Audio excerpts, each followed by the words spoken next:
So to people that don't know, this is Jason Knight. He is a PFL fighter currently, and he is fighting Bobby Moffett in 2 weeks' time. How you doing, Jason? I'm doing good, man. Laid up in my bed at the dorm room up at ATT in Coconut Creek, Florida. Uh, just woke up actually. I got done training over here and passed out. Cool. Good to hear. Okay, so Jason. So last fight, you're part of the first bare knuckle MMA card. It was Masvidal, innit? How was your experience, and what would you say was different? Uh, Nothing really was much different. Just the bare knuckle aspect. Um, yeah, I didn't expect Charles Bennett to land the very first punch of the fight. That kind of dropped me a little bit, but I wound up, getting the rear naked choke pretty quick. So it was a pretty fun experience. I like the fact that Masvidal gave me a pretty good bit of exposure, and I believe that helped me secure this deal with PFL. Would you say you looked over Charles Bennett a bit, or what was the situation with that? Was it just a lucky punch? Um, I knew that he was going to be a tough fight. I expected a pretty tough fight for at least the first round, but I didn't really expect him to have sneaky quick timing like that. I came in with my I was in the process of trying to throw a double jab, and as soon as I stretched the first jab out, he come over the top and caught me with a good punch, and I don't know if maybe he just timed it perfectly or if I was being sloppy, but he caught me. I I give him all the credit in the world. I don't really think it was the fact that he hit me hard. I think it was just the punch caught me off guard, and it didn't really rock me or anything like that. I never saw stars or anything like that, but he buckled me for sure. So in 2 weeks' time, you're returning against Bobby Moffett. Are you excited for your new start in the PFL? Yes, man, I can't wait. I've been up here at American Top Team training my ass off and you're ready to go out here and hopefully make this debut, a statement for sure. And, I plan on taking Bobby Moffett out pretty quick and hopefully I can get a first round finish and get me 6 points on the board for PFL. So who are you training with at American Top Team right now? Like, who are your main sparring partners? There's a lot of them out here. It's kind of a mixture of different guys. But one of the main guys that I work with is King Mo and Sydney Outlaw. Sydney Outlaw, he's in Bellator. Um, he's a very good training partner for me. King Mo, he's kind of taken over the role of my coach and kind of put me under his wing, if you'd say so. Hmm. A who's who of different guys to train with. So I've kind of bounced around and trained with a little bit of everybody. So what challenges do you think Bobby Moffett brings to you? I believe the most dangerous thing for me is his wrestling. I don't think he's that much better than me, but I do believe that his wrestling's better than mine. And that's always given me trouble in the past, guys that want to take me down and stay on top. If I can stop the takedown and keep it on the feet, I believe that I can beat him pretty easily on the feet. But, on the ground, he's got a decent top game and he's got decent wrestling. So, we're going to see how it works out. Are you looking after this? Are you looking to enter a PFL tournament for £1 million? And how do you think you match up with most of the contenders? Definitely looking to try and take $1 million. But there's some stiff competition. But I believe that I'm one of the best fighters in the world, and I just gotta keep working and be prepared for whoever they put in my way. I think that, anybody they put in my way, I'm definitely going to give them a tough fight. Whether or not I win, I'm not gonna get out here and be big headed, but I'm gonna give them all hell. I can promise you that. Your former opponent, Artem Lobov, recently retired after losing. What would you say about him as a person Uh, and as a fighter? I love him. Artem's awesome. He's tough as nails, and he's a really good guy from what I've seen. At first we had a lot of animosity built up, but once we got in there, we put it all on the line. He's a very respectful guy. He was respectful to me, to my family, and all of my friends and my fans as well. Anyone from back home in Mississippi, they pretty much fell in love with the guy. And anytime he's competing, if it's not against me, we're all going to be rooting him on. Did you want to ever have a third fight with him? Because obviously he's retired now, but was that something you wanted? No, man, I really didn't care. If he would have wanted a third fight, I would have gladly gave it to him. But I believe that in the second fight, I showed that I was the better fighter.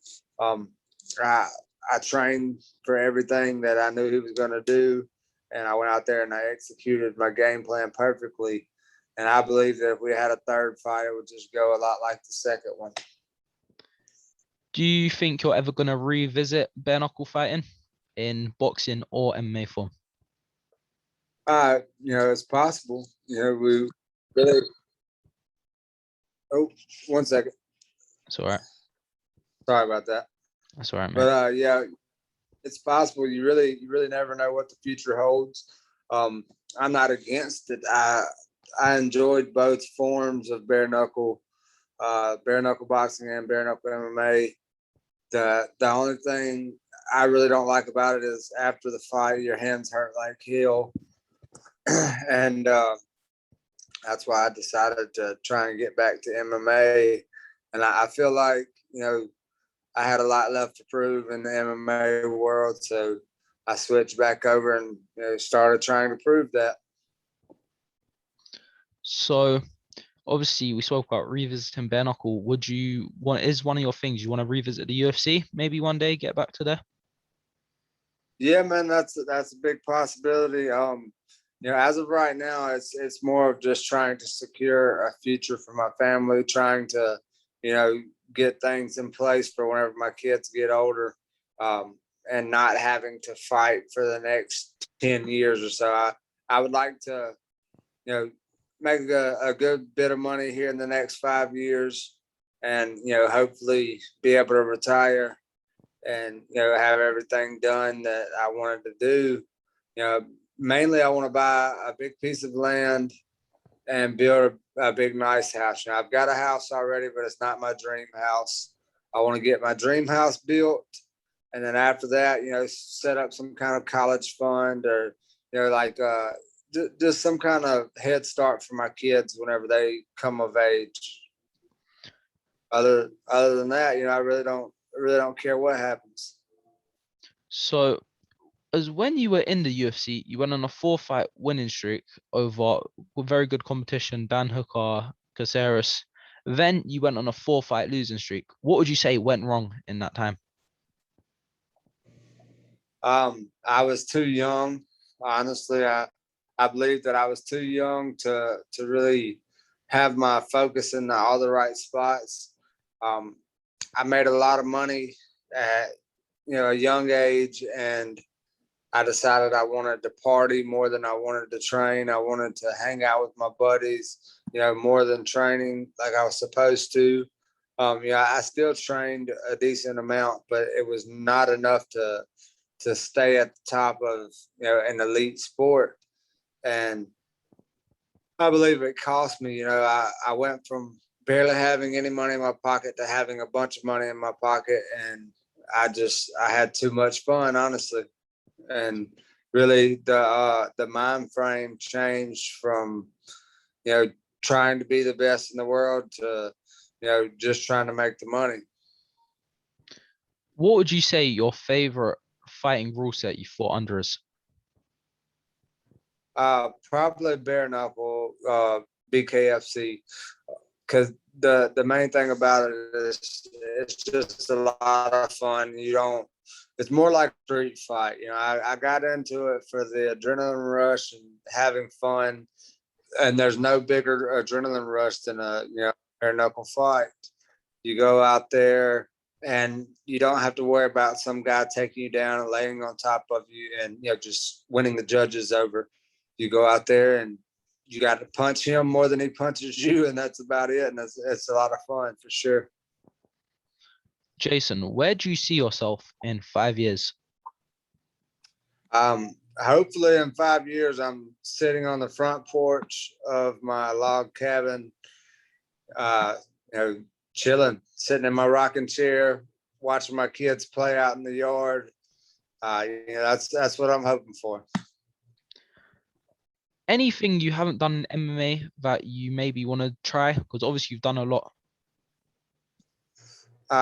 Just if I do make it back to the UFC one day, I would like to break that top 15, and see if maybe I can't make a run for a title shot. But if it happens, great. If not, then I'm one of those guys that I believe if it happens, it's because God made it happen. If it doesn't happen, then it wasn't ever in his plans. Jason, what got you into MMA in the first place and fighting? Whenever I was 14 years old, I was just a bad kid that loved to fight. I would fight you for anything. If you looked at me wrong, if you said something about my mom, whatever, I loved it. It's something that I always loved to do. And whenever I was about 14 years old, a buddy of mine, he showed me this flyer. He said, "Hey man, there's this place called the Fight Club. You should try it out." So I called him up, and they said I could fight, and I've been doing it ever since. It just keeps me out of trouble. Whenever I was a kid, I always got in a lot of trouble. Whether it's like getting charges pressed or whatever for beating up some guy, or just getting in the fight in general, getting me in trouble. This way, I don't have to worry about getting charges pressed or the cops getting called and stuff like that. We just go out there and have my fun without any kind of consequences. So, Jason, we're gonna probably wrap this up soon, but I want to ask you, what method and round do you think you will beat Bobby Moffett? I'm looking for a first round KO, knockout, TKO, whatever. I want to get the finish in the first round. And if it doesn't happen, then, if I got to win by decision, then that's what I'm going to do. I'm just going to go out here and fight my hardest and see what happens. Anything you want to say to Jason Knight fans out there? I took a little bit of time off, but I'm back now. I'm busting my ass. I learned from my mistakes, and I'm trying to improve in all areas. Just if you're a fan, make sure you watch me August 27th, and I'm planning on going out putting on a show, trying to win this $1 million.